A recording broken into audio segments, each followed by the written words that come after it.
চাষা বেড়াবেন হাত চষিয়া সাহেব কহে বসিয়া বসিয়া পড়েছি কখন ছিমায় ও সাহেব বলে এই চুপচাপ হুজুর ছিমান পাখা কর গান নিমায় সাহেব কহে ছিমায় ওই এই তো জেগেই রয়েছি ও সাহেব বলে হুজুর জেগেই রয়েছেন তা আগেই সবারে বলছি সাহেব কহে সাকিয়াছে কিনু ছুটি আছে যত হনুমান আর ভগতে হুজুরের চোখ যাবে কোথা বাবা রোমিয়া কয় মোর সাহেব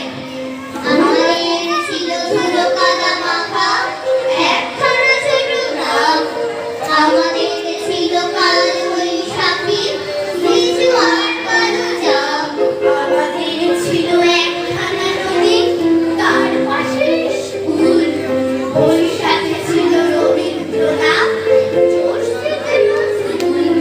রবীন্দ্রনাথ পৃথিবীর কবি এই তাদের সংশয় নজরুল নিয়ে তবু কেন আদৌ এত বিভ্রম হয় কেউ বলে তিনি এপারের কবি ওপারের বলে কেউ এপার ওপার তার কাছে এক ফেরান না কাউকেও কেউ বলে তিনি বিদ্রোহী কবি কেউ বলে কবি ধর্মে সাম্যবাদের পুরোহিত তিনি মানুষের যত কর্মে পদ্মার বুকে ঢেউ যদি জাগে গঙ্গায় লাগে তোলা মন্দিরই বলো মসজিদই বলো তার কাছে সবই খোলা এপারেও তিনি ওপারেও তিনি মাঝখানে তার কাটা একসাথে তাকে প্রণাম জানাতে বাড়িয়ে রয়েছে কাটা বিভেদের গাছ কেউ যদি পোতে চাট মারো তার ভুলে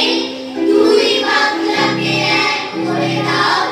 রবীন্দ্র নজরুলে দুই বাংলাকে এক করে দাও রবীন্দ্র নজরুলে নমস্কার শেষ হলো আমাদের সমবেত আবৃত্তি আলেখ্য আমাদের কবিগুরু নজরুল কবিগুরু রবীন্দ্রনাথ ঠাকুর কবি কাজী নজরুল ইসলাম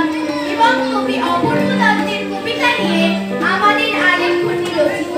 পরিকল্পনা পরিচালনায় মনোহরি আবৃত্তি চর্চা কেন্দ্রের প্রশিক্ষক ও সঞ্চালক গৌরাঙ্গ রায়